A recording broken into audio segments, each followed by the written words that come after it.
Là, on nous a signalé que la porte fermait plus. Effectivement, elle ne ferme pas. Ok, alors qu'est-ce qui se passe?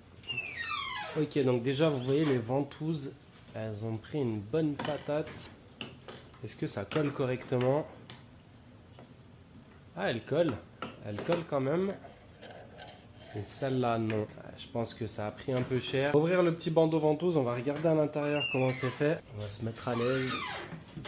Voilà, là on est tranquille. On a des petites vis là. Comment il s'ouvre celui-là?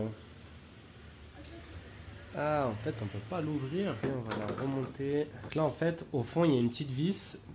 Plus on serre, plus elle s'écarte. Donc, elle rapproche la ventouse de l'extérieur. La ventouse, l'aimant, voilà, comment vous voulez l'appeler. Je sais qu'il y en a plein qui vont me reprendre. Ça rapproche l'aimant de l'extérieur et du coup, ça vient le plaquer contre le bandeau et c'est comme ça qu'on vient le fixer. Là, on va essayer de l'extraire. Donc, je vais prendre un peu de mou.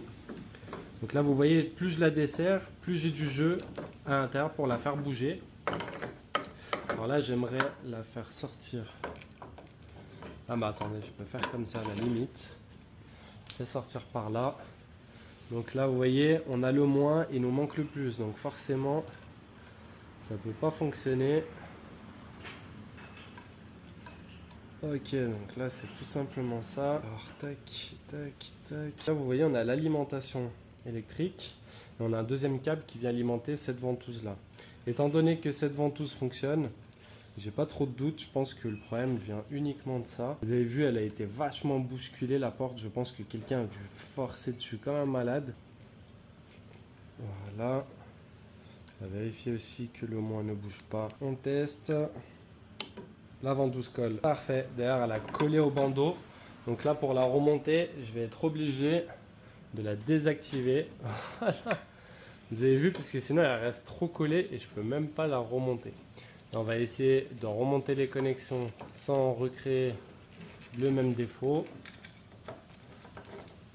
Voilà. Maintenant, on n'a plus qu'à la resserrer pour, pareil, qu'elle vienne s'éloigner du fond et qu'elle vienne sortir de son logement.